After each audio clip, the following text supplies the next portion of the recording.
Hello, നാളെ ശ്രീകൃഷ്ണ ജയന്തി അല്ലേ. അപ്പം എൻ്റെ മോന് ശ്രീകൃഷ്ണനായിട്ട് ഒരുക്കാനുള്ള ഓർണമെൻറ്റ്സൊക്കെ ഞാൻ തന്നെ ഉണ്ടാക്കിയിട്ടുണ്ടായിരുന്നു കേട്ടോ. അപ്പോൾ അതിൻ്റെ ഒരു വീഡിയോ ആണ്. ഇതാണ് അതിൻ്റെ ഒരു ഫൈനൽ വരുന്നത്. അപ്പോൾ ആദ്യം തന്നെ ഞാൻ അരപ്പട്ടയായിട്ട് ഉണ്ടാക്കുന്നത്.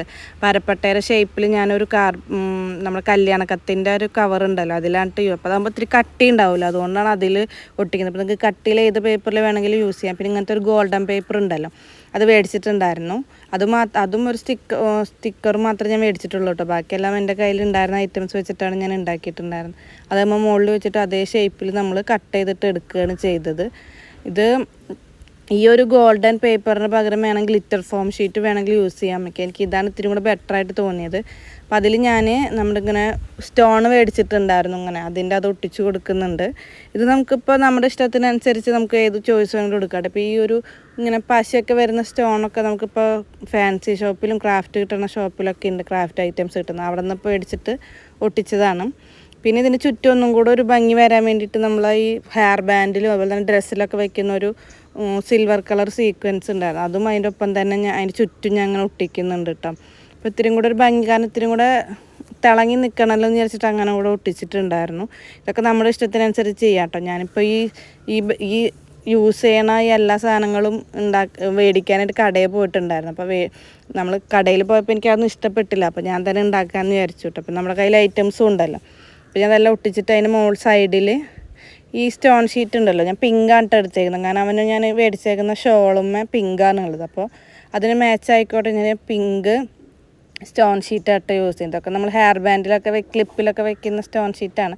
അപ്പോൾ അതും ഓൾറെഡി പശ ഉണ്ടാവും. അപ്പോൾ നമ്മൾ ആ പശ കളഞ്ഞിട്ട് അത് മുട്ടിച്ചെടുക്കുകയേ വേണ്ടൂ. അപ്പോൾ നമുക്ക് സിമ്പിളായിട്ട് തന്നെ ചെയ്തെടുക്കാം. പിന്നെ കുറച്ച് ടൈം എടുക്കുന്നുള്ളൂ. പക്ഷേ നമ്മുടെ മക്കൾക്ക് നമ്മളെ കൈകൊണ്ട് ഉണ്ടാക്കിയ ഐറ്റംസ് ഇടുമ്പോൾ നമുക്കൊരു സന്തോഷമല്ലേ. ആ ഒരു ഇതിലുണ്ടാക്കിയതാട്ടോ. ഇതൊക്കെ മേടിക്കാനൊക്കെ ആയിട്ട് കിട്ടും. ചിലർ വിചാരിക്കുന്നു ഇങ്ങനെ കഷ്ടപ്പെടണം ഇതൊക്കെ മേടിച്ചാൽ പോരെന്ന്.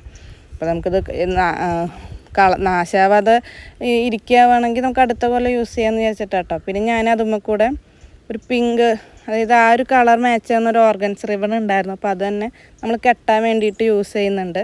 അപ്പോൾ ഇതൊക്കെ വേണേൽ ചരടൊക്കെ കിട്ടും നമുക്കിങ്ങനെ ഈ ഗോൾഡൻ കളർ ചെയ്തിട്ടുള്ള അതൊക്കെ യൂസ് ചെയ്യാം. അപ്പോൾ ഞാൻ ഈ ഒരു പിങ്ക് ഓർഗൻസ് തന്നെ ഒട്ടിച്ച് കൊടുക്കുന്നുണ്ട്. പിന്നെ കിരീടമാണ് കേട്ടോ ഉണ്ടാക്കുന്നത്. കിരീടത്തിന് ഇതുപോലെ തന്നെ കിരീടത്തിൻ്റെ ഷേപ്പിൽ ഞാൻ വരച്ചിട്ടുണ്ട്. എന്നിട്ട് അതുപോലെ തന്നെ ഗോൾഡൻ പേപ്പർ കവർ ചെയ്യുക. പിന്നെ ഈ സെയിം മെത്തേഡ് തന്നെ, അതായത് ഈ ഇതുപോലത്തെ സീക്വൻസ് തന്നെ നമ്മളിതുപോലെ ഒട്ടിച്ചിട്ട് ചുറ്റും ആ ഒരു സിൽവർ കളർ ഒട്ടിച്ചിട്ട് നമ്മൾ അതിനനുസരിച്ച് മാച്ചാക്കിയിട്ട് എടുക്കുകയാണ് ചെയ്യുന്നത്. കാരണം ഈ കിരീടമൊക്കെ പോലെ വയ്ക്കുമ്പോൾ ഇത്തിരിയും കൂടെ ഭംഗി വേണമല്ലോ.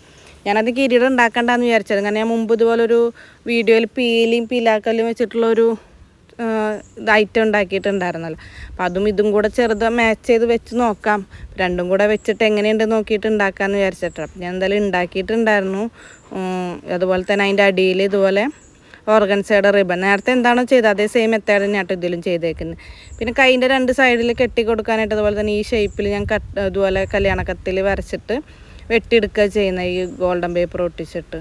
കണ്ടോ, രണ്ട് കയ്യിൽ ഒട്ടിയത്. പിന്നെ സെയിം ഞാൻ ഇതുപോലെ ചെയ്ത പോലെ തന്നെ സ്റ്റോൺ ഒട്ടിക്കുക, അതിൻ്റെ ചുറ്റും ആ സിൽവറിൻ്റെ ആ ഒരു സീക്വൻസ് ഒട്ടിക്കുക. പിന്നെ ഇത്തിരി കൂടെ ഞാൻ കൂടെ അവിടെ ഇവിടെയായിട്ട് ആ സിൽവർ ഒട്ടിച്ചു. പിന്നെ ചുറ്റും ഇതുപോലെ തന്നെ സ്റ്റോൺ ഷീറ്റുമാണ് ഒട്ടിച്ചത്. അതുപോലെ തന്നെ ഓർഗൻസയുടെ റിബണും ഞാൻ രണ്ട് കയ്യിലും കെട്ടാനുള്ള രീതിയിൽ അത് ഒട്ടിച്ചു കൊടുക്കുന്നുണ്ട്. പിന്നെ ഓടക്കുഴലൊക്കെ കഴിഞ്ഞ പ്രാവശ്യം അവനൊരു സെറ്റ് മേടിച്ചപ്പോൾ അതിലുണ്ടായിരുന്ന കേട്ടോ.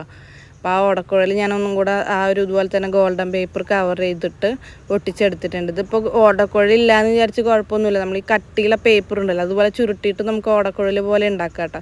ഇതിപ്പോൾ ഇവിടെ ഓടക്കുഴൽ അവൻ്റെ കഴിഞ്ഞ കൊല്ലത്ത് ഞാൻ എടുത്തു വെച്ചിട്ടുണ്ടായിരുന്നു. അപ്പം അതിലുണ്ടാക്കാമെന്ന് വിചാരിച്ചിട്ടുണ്ടാക്കിയതാണ്. അപ്പോൾ ഓടക്കുഴൽ ഇല്ലയെന്ന് വിചാരിച്ചിട്ട് ഉണ്ടാക്കാതിരിക്കണം എന്നില്ല, ഇങ്ങനെ വേണമെങ്കിലും ഉണ്ടാക്കാം.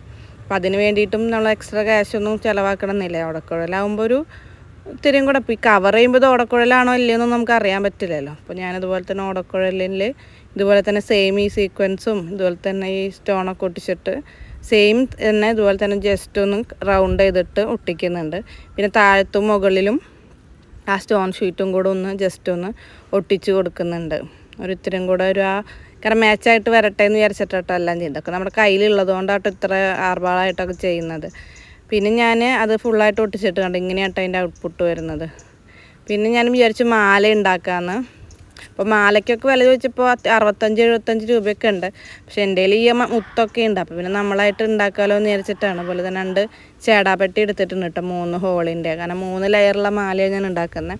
ആ 3 ഹോളിൽ ഞാൻ ഒരു പ്രാവശ്യം മാല ഉണ്ടാക്കുമ്പോൾ ചെയ്ത പോലെ തന്നെ 3 ഹോളിലും 3 നൂലാണ് ഞാൻ യൂസ് ചെയ്യുന്നത്. നമ്മളിപ്പോൾ ജ്വല്ലറി മേക്കിങ്ങിനൊക്കെ ഉപയോഗിക്കുന്ന നൂലാണ് എടുത്തേക്കുന്നത്. ആ നൂല് ഇതുപോലെ 3 ഹോളിൽ എടുത്തിട്ട് കെട്ടിട്ട് കൊടുക്കുന്നുണ്ട്. കാരണം അഴിഞ്ഞു പോരാതിരിക്കാൻ നല്ല കെട്ടിട്ട് കൊടുത്തിട്ട് 3 ഹോളിൽ കൂടെ നമ്മളിനി നൂലിൽ കൂടി നമ്മളിനി ബീഡ്സ് കയറ്റി കൊടുക്കുക കേട്ടോ ചെയ്യുന്നത്. കാരണം ഇങ്ങനെ വരും കണ്ട 3 ഹോളിലും ഇങ്ങനെ ചെയ്യുക. അതല്ലാന്നുണ്ടെങ്കിൽ സൈഡിൽ നീളത്തിൽ വരുന്നതും ഉണ്ട്. അതൊക്കെ ആകുമ്പോൾ ഇത്തിരി എളുപ്പം ഉണ്ടാവും. എൻ്റെ കയ്യിൽ ഇത് ഉണ്ടായതുകൊണ്ടാവും. ഒരു ലെയർ ഞാൻ എടുത്തിട്ടുണ്ടാക്കി പിന്നെ കംപ്ലീറ്റ് ചെയ്തിട്ട് അങ്ങനെ കേട്ടോ ആ മാല വരുന്നത്. അപ്പോൾ മാല ഉണ്ടാക്കിയപ്പോൾ വിചാരിച്ച് 2 കൈച്ചെയിനും കൂടെ ഉണ്ടാക്കാമെന്ന് വെച്ചിട്ട് കൈച്ചെയിനും അതേ ഒരു മോഡലിൽ തന്നെ വലിയുന്ന ടൈപ്പ് മറ്റേ എലാസ്റ്റിക്കിൻ്റെ പോലത്തെ ഇതുണ്ടല്ലോ അതിലാട്ടോ ഉണ്ടാക്കിയത്. പിന്നെ ഇതാണ് അവസാനം വരുന്നത്. കമ്മൽ ഞാൻ മേടിക്കുക കേട്ടോ ചെയ്തത്. അതെനിക്ക് ഉണ്ടാക്കാനായിട്ട് ബേസ് കിട്ടി.